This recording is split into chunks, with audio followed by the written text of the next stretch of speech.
kita bisa lihat kalau di Indonesia memang ada insentif, tetapi insentifnya itu adalah mengenolkan PPNBM-nya untuk saat ini. Tetapi kalau kita lihat yang dilakukan di negara-negara lain seperti Amerika Serikat misalnya, itu ada insentif yang kemudian bisa memotong harganya. Nah, itu yang membuat harga dari kendaraan listrik itu paling tidak bisa setara dengan kendaraan berbahan bakar minyak. Karena yang menjadi tantangan saat ini itu adalah harga kendaraan listrik yang cenderung lebih mahal apabila kita bisa lihat dengan yang satu kelas dengan kendaraan berbahan bakar minyaknya.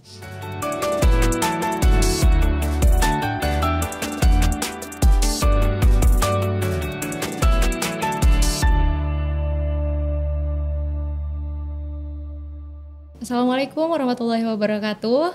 Halo sobat-sobat ngalir, kembali lagi di episode ngalir ngobrol ala IR. Saat ini saya Eliana Ade Pertiwi ditemani oleh Mas Enggar Furi Hardianto yang merupakan dosen jurusan Hubungan Internasional Universitas Islam Indonesia. Pada episode kali ini kita akan membicarakan topik yang menarik nih sobat-sobat. Topik kali ini yaitu mengenai tren electric vehicle di Indonesia. Nah, sebelum kita menggali lebih dalam lagi, mungkin sobat-sobat di rumah sudah familiar ya tentang electric vehicle ini, di mana saat ini sudah gampang ditemui di mana-mana, atau mungkin juga sobat-sobat sendiri sebenarnya masih penasaran apa sih electric vehicle ini, kenapa sih jadi pembahasan pada episode kali ini. Sebelum kita membicarakan topik yang berat-berat, mungkin kita tanya dulu Mas Enggar nih, sebenarnya electric vehicle atau yang sering disebut EV itu apa sih Mas Enggar? Baik, terima kasih banyak Mbak El. Di sini kita bisa melihat electric vehicle, saya yakin Sobat Ngalir sudah pernah melihat, paling enggak pernah melihat di jalan ataupun di berita ataupun di media sosial seperti itu. Kita bisa melihat kalau kita ngomong electric vehicle itu kan kendaraan listrik. Kendaraan listrik sendiri itu kita bisa melihat tidak hanya kendaraan roda 4 seperti mobil, tetapi kita juga bisa lihat banyak saat ini itu motor listrik misalnya. Lalu kita juga bisa melihat bentuk-bentuk kendaraan listrik yang lain seperti bus listrik ataupun truk listrik yang saat ini juga sudah mulai dikembangkan untuk kebutuhan komersial. Walaupun kalau mamanya kita lihat sekarang tren yang cukup besar di Indonesia itu adalah motor listrik dan juga mobil listrik. Kita bisa melihat banyak kemudian jenis-jenis kendaraan listriknya ataupun brand-brand atau merek-merek yang kemudian masuk dan diperjualkan di pasar Indonesia misalnya, baik itu brand lokal, kita bisa melihat banyak motor listrik lokal yang kemudian juga dikembangkan dan dipasarkan sampai ke merek-merek dari luar yang juga cukup banyak kita lihat di pasaran. Ternyata teman-teman banyak banget ya jenis-jenis EV ini. Tadi dijelaskan oleh Mas Enggar, ada mobil, ada motor, dan juga bahkan ada bis-bis di publik ya. Kita bisa lihat perkembangannya ini saat ini juga sudah mulai bergeser ke transisi EV, di mana pemerintah sudah mendorong ini ya Mas Enggar, sudah mendorong masyarakat untuk beralih dari kendaraan konvensional menjadi kendaraan listrik untuk semakin sadar bahwa sebenarnya ada kendaraan-kendaraan yang lebih ramah lingkungan nih. Kalau misalnya kita juga melihat ambisi Indonesia dalam transisi ini begitu tinggi ya potensinya. Apalagi Indonesia ini merupakan pasar otomotif yang tinggi, yang tertinggi di Asia Tenggara kalau saya tidak salah ya Mas Enggar. Jadi memang kesempatan untuk transisi kendaraan EV ini menjadi potensi baik bagi Indonesia, di mana pemerintah juga harus berperan aktif dalam mendorong transisi ini. Kita lihat bahwa ambisi-ambisi pemerintah yang menargetkan bahwa 2030 pemerintah ingin ada 13 juta unit EV mobil dan juga sekitar 2 juta unit kendaraan roda 2. Jadi memang ambisi ini perlu didorong dengan kebijakan-kebijakan yang benar-benar bisa membuat masyarakat sadar untuk berganti kendaraan konvensional menjadi kendaraan listrik. jika kita membahas tentang pemerintah sebagai poin penting dari transisi ini, menurut Mas Enggar sebenarnya apakah kebijakan-kebijakan pemerintah saat ini sudah dapat mendorong transisi yang lebih baik? Baik, terima kasih banyak Mbak El. Tadi menarik seperti yang Mbak El ceritakan, itu memang ada target-target yang ingin dicapai oleh pemerintah Indonesia. Oleh karenanya kita bisa melihat bahwa pemerintah Indonesia sendiri itu juga kemudian mengeluarkan berbagai bentuk kebijakan nih untuk bisa mendorong biar nanti untuk tidak hanya produksi tetapi juga penjualan EV di pasar Indonesia itu juga semakin menguat. Kita bisa melihat mulai dari 2019 itu ada Perpres terkait dengan percepatan program kendaraan bermotor listrik berbasis baterai. Nah, lalu kita juga bisa melihat di tahun tersebut mulai ada insentif-insentif yang dikeluarkan dari PPNBM untuk kendaraan dengan emisi rendah. Lalu di tahun 2020 kita juga bisa melihat ada upaya yang lebih gencar lagi dari pemerintah. Banyak kebijakan-kebijakan yang dikeluarkan baik untuk mendorong penyediaan infrastruktur pengisian daya listrik, yang mana kita bisa melihat paling tidak di sepanjang jalur tol Trans Jawa misalnya itu sudah tersebar SPKLU di berbagai SPBU yang ada di sepanjang jalur tol Trans Jawa tersebut misalnya. Lalu di kota-kota besar juga, walaupun memang sampai saat ini kita bisa lihat perlu ada perluasan yang lebih luas terkait dengan infrastruktur ini. Lalu kita juga bisa lihat ada insentif-insentif yang dikeluarkan oleh pemerintah terutama untuk investasi yang masuk sehingga ada pengembangan infrastruktur untuk produksi EV itu sendiri. Tidak hanya di basis perakitan, tetapi kita juga bisa lihat ada insentif-insentif lain untuk pengembangan basis produksi komponen-komponen, terutama komponen baterai yang itu sekitar 40-60% dari komponen EV itu sendiri. Dan di sini kita bisa melihat kebijakannya itu juga ada nih yang kemudian menyasar ke motor listrik misalnya. Kita bisa lihat tidak hanya insentif untuk pembelian motor listrik yang baru yang ada subsidinya sekitar 7 juta kalau nggak salah. Tapi juga ada insentif konversi. Konversi dari motor berbahan bakar minyak. Kemudian itu diubah menjadi motor listrik. Itu juga ada insentif yang diberikan oleh pemerintah. Lalu untuk mengembangkan industri EV di domestik, misalnya kita juga bisa melihat ada pengaturan TKDN dari kendaraan listrik, sehingga kalau mamanya memenuhi syarat TKDN sekitar 40%, maka ada insentif pajak yang diberikan, misalnya seperti itu. Walaupun kita bisa melihat beberapa waktu lalu itu ada perubahan lagi di mana kebijakannya PPNBM 0 untuk kendaraan listrik yang diimpor, yang mana ini di satu sisi ini akan mendorong pengembangan pemain-pemain baru nih, brand-brand lain, jenis-jenis EV yang lainnya yang ada yang masuk ke pasar Indonesia, sehingga diharapkan nanti ada perluasan yang lebih cepat untuk penyerapan kendaraan-kendaraan EV tadi. Walaupun di sisi lain kita juga bisa melihat ada perdebatan terutama dari perusahaan-perusahaan yang sebelumnya sudah berinvestasi cukup besar di Indonesia. Seperti itu. Ternyata sebenarnya pemerintah itu sudah mengeluarkan berbagai kebijakan ya, baik untuk roda 4 maupun roda 2.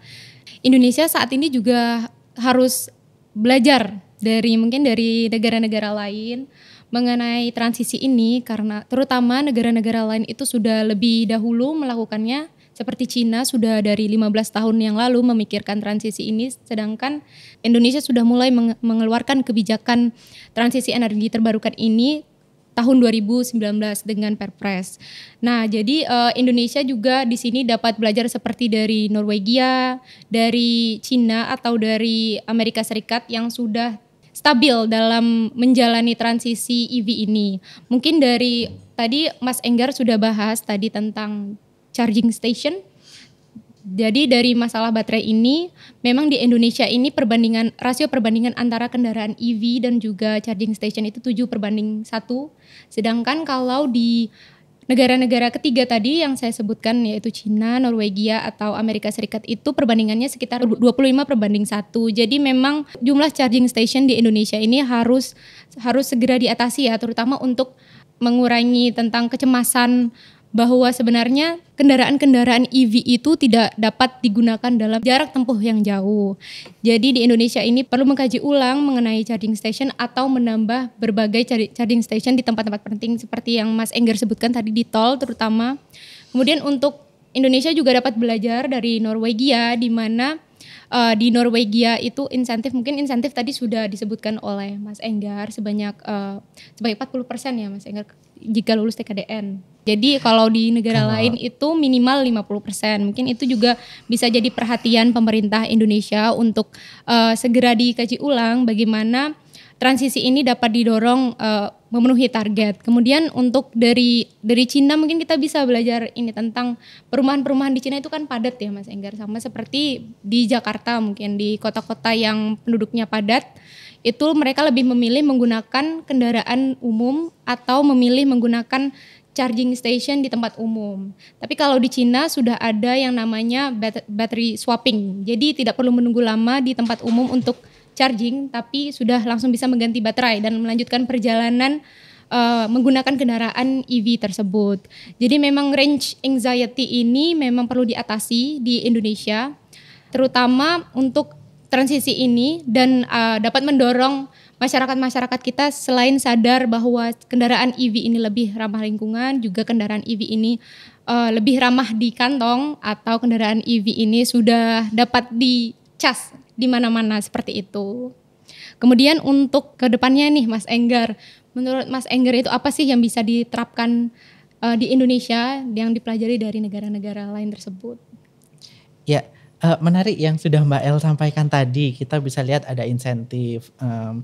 Mungkin kita bisa bahas dari insentif dulu. Tadi seperti yang Mbak El sampaikan ada insentif untuk harga dari kendaraan listrik tersebut. Kita bisa lihat kalau di Indonesia memang ada insentif, tetapi insentifnya itu adalah mengenolkan PPNBM-nya untuk saat ini.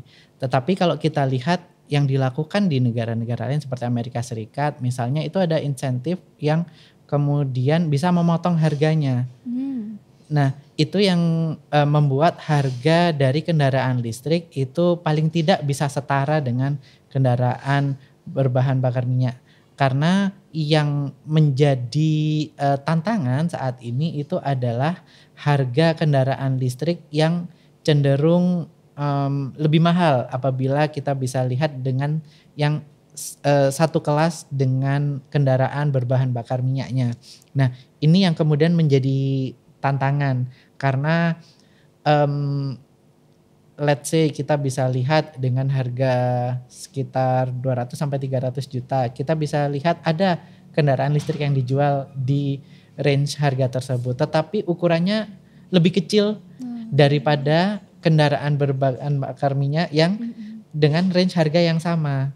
Nah, kalau mamanya kita mau cari yang kecilnya sama, pasti dapatnya kalau berbahan bakar minyak harganya lebih murah seperti itu. Itu salah satu contohnya saja.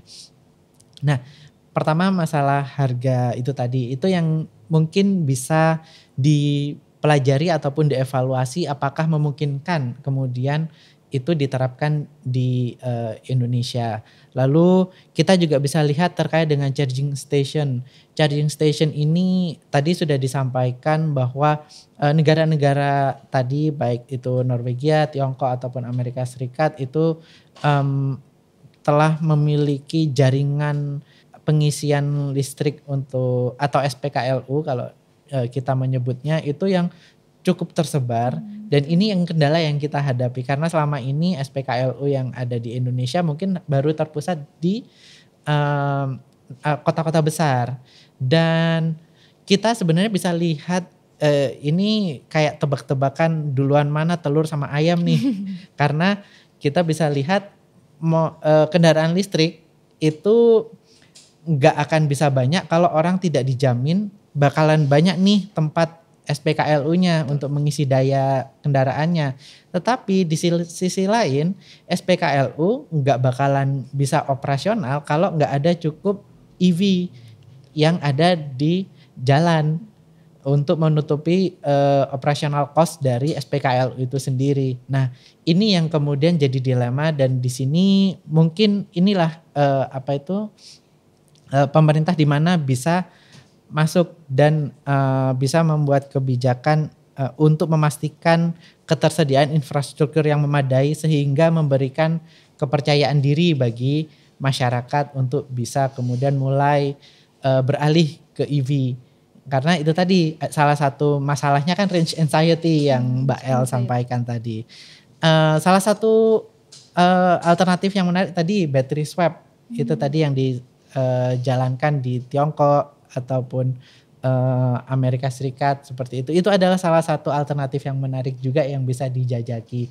Yang mana tentu saja itu perlu ada koordinasi dari pemerintah untuk memastikan adanya standarisasi dari baterai sehingga battery swap station seperti itu bisa dijalankan untuk berbagai lini atau jenis kendaraan yang ada di Indonesia. Ya, jadi memang banyak hal yang perlu masih dipelajari oleh Indonesia, terutama Indonesia yang masih baru dalam mendorong transisi EV ini.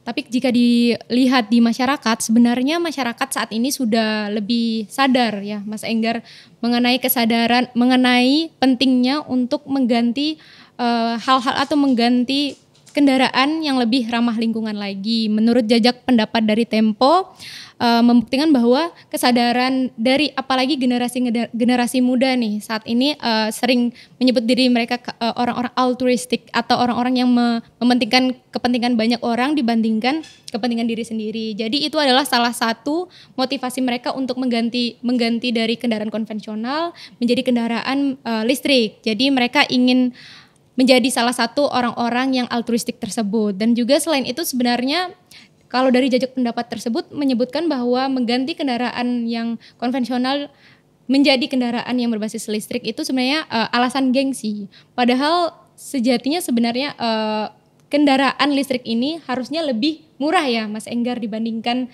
kendaraan konvensional.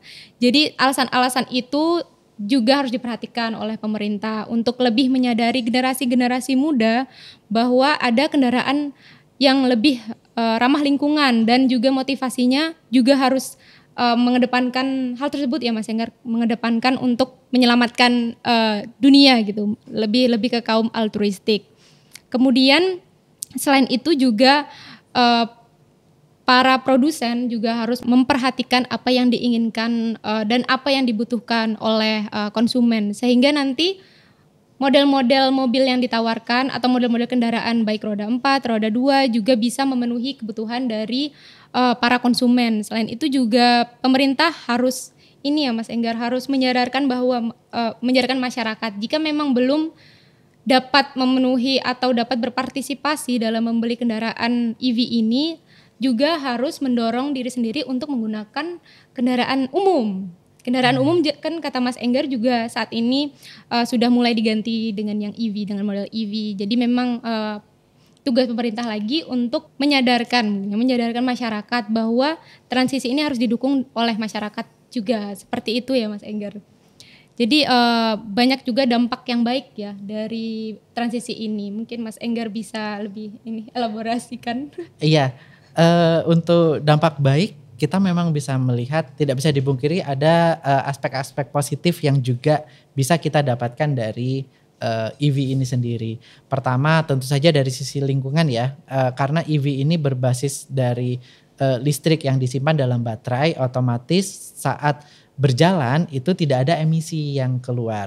Jadi zero emission, walaupun ini pun nanti ada perdebatan tersendiri ya, karena kalau kita berbicara emisi tidak hanya dari saat kendaraan itu digunakan, tetapi sumber listriknya dari mana. Tetapi kalau mamanya kita lihat hanya dari kendaraannya saja, itu memang zero emission. Walaupun tadi ada perdebatan, oke, asal listriknya dari mana nih? Nah, itu mungkin perdebatan di topik yang lainnya yang nanti kita bisa bahas. Kita bisa melihat juga dari sisi dalam produksi ataupun dalam maintenance-nya. Kita bisa melihat di EV komponennya itu cenderung lebih sedikit, sehingga pemeliharaannya pun itu cenderung lebih mudah untuk EV itu sendiri. Komponennya itu kan berarti tidak ada mesin yang complicated, yang kemudian membutuhkan banyak komponen-komponen di dalamnya, tapi hanya digantikan dengan dinamo listrik dan juga hanya terkait dengan kebutuhan lain yang ada di kendaraan tersebut. Sehingga ini juga memberikan perawatan yang lebih sederhana bagi pengguna, dan juga dalam basis produksinya ini tentu saja juga relatif akan lebih mudah begitu infrastruktur pembuatan atau produksi dari kendaraan EV itu sudah tersedia. Keuntungan berikutnya kita juga bisa melihat tadi, kalaupun bisa dilakukan battery swap misalnya, itu akan lebih memudahkan juga ya, dan menghilangkan range anxiety yang dimiliki. Dan tentu saja kalau kita ngomong EV itu salah satu teknologi yang saat ini dianggap paling mudah untuk diadopsi. Migrasi dari EV dari mesin berbahan bakar minyak ke EV itu lebih mudah karena listrik tersedia di mana saja. Sebenarnya ada satu teknologi lain terkait dengan kendaraan yang zero emission. Salah satunya itu adalah hydrogen fuel cell. Dari hydrogen fuel cell itu kita bisa lihat karena bahan bakarnya itu adalah hidrogen, maka hasil luaran itu dari mesinnya itu adalah air. Jadi di sini memang cukup bersih ya, karena keluarnya H2O, air. Walaupun kemudian perlu ada persiapan infrastruktur yang lebih masif terkait dengan produksi hidrogennya, terkait dengan stasiun pengisian hidrogennya, yang pasti ini akan perlu membangun infrastruktur yang baru semuanya dari awal sampai akhir. Berbeda dengan EV, makanya kita bisa lihat banyak negara yang kemudian untuk alternatif kendaraan ramah lingkungannya itu lebih memilih EV. Di situ kalau mamanya kita bisa lihat positifnya, walaupun kita bisa melihat mungkin ada dampak-dampak lain. Mungkin yang Mbak El bisa jelaskan lebih lanjut. Iya, ternyata besar dan banyak banget ya dampak-dampak positif yang bisa diakibatkan dari transisi ini. Apalagi ada yang berbasis hidrogen ya, Mas Enggar ya. Tapi kita juga selain kita harus tahu dampak positif yang dikeluarkan oleh transisi ini, kita juga tidak boleh lupa atau tidak boleh memungkiri bahwa ada dampak negatif yang disebabkan dari transisi ini ya Mas Enggar, terutama bahan-bahan baterainya. Ya baterainya biasanya dari ini ya Mas Enggar, dari litium atau dari nikel ya Mas Enggar ya. Nah itu kan dalam memperoleh material tersebut harus melakukan penggalian seperti itu ya Mas Enggar. Jadi memang penggaliannya juga tidak serta-merta didukung oleh masyarakat, terutama 1 ton litium saja itu harus menghabiskan sekitar 500.000 galon air. Jadi galon air yang harusnya diperuntukkan untuk pertanian masyarakat malah justru dipakai untuk mengolah litium ini, sehingga masyarakat juga protes terhadap penggalian ini ya Mas Enggar. Jadi memang harus ada perhatian lebih terhadap lingkungan, padahal tujuannya kan transisi ini adalah agar kendaraan yang kita gunakan lebih ramah lingkungan. Oleh karena itu kita juga harus memperhatikan bagaimana cara memproses baterai tadi yang menjadi komponen penting bagi kendaraan-kendaraan EV. Jadi memang dampaknya langsung ke lingkungan, ke masyarakat di sekitarnya gitu ya Mas Enggar. Oleh karena itu Indonesia ini harus memberikan perhatian antara kolaborasi dengan pemerintah, kolaborasi dengan swasta, pembuat kebijakan dan juga dengan hak-hak masyarakat. Jadi kalau menurut Mas Enggar apa sih yang diharapkan bagi Indonesia ke depannya nanti? Tadi seperti yang Mbak El sudah sampaikan, kita bisa melihat dampak lingkungan yang cukup besar. Tentu saja salah satu tantangan nih yang dihadapi oleh pemerintah kita adalah memastikan bagaimana ekstraksi dari mineral-mineral ataupun bahan-bahan yang dibutuhkan untuk komponen pembuatan EV itu bisa dilakukan dengan lebih bertanggung jawab dan bisa memastikan dampak lingkungan yang lebih minimal. Lalu hal kedua yang bisa kita lihat itu bahwa salah satu dampak yang cukup besar itu adalah dari degradasi baterai. Kita bisa lihat baterai ada umurnya dan kita bisa lihat komponen baterai itu juga macam-macam. Tadi ada lithium, nikel, kobalt dan lain sebagainya yang mana perlu ada tempat pendaur ulangan yang proper yang tersebar di seluruh wilayah Indonesia untuk memastikan tidak ada pencemaran dari bahan-bahan tadi ke lingkungan dan dipastikan bisa didaur ulang. Selain itu kita bisa memastikan agar listrik yang tersebar di Indonesia itu berasal dari sumber-sumber yang lebih ramah lingkungan sehingga ini bisa sustainable. Jadi tidak hanya kemudian memindahkan bahan bakar fosil dari kendaraan yang langsung dibakar di mesinnya itu dipindahkan ke pembangkit listrik tenaga uap batu bara seperti itu, tetapi lebih bisa menggunakan sumber daya yang renewable seperti itu. Jadi banyak ya harapan kita terutama akademisi untuk kemajuan Indonesia dalam transisi ini dan mendorong agar transisi ini juga dipastikan dari awal diproses hingga hasilnya itu lebih ramah terhadap lingkungan. Terima kasih Mas Enggar sudah membersamai saya pada Ngalir episode kali ini. Semoga apa yang kita sharing di sini bisa bermanfaat untuk sobat-sobat Ngalir di rumah. Semoga kita dapat ketemu lagi ya di episode-episode selanjutnya. Assalamualaikum warahmatullahi wabarakatuh.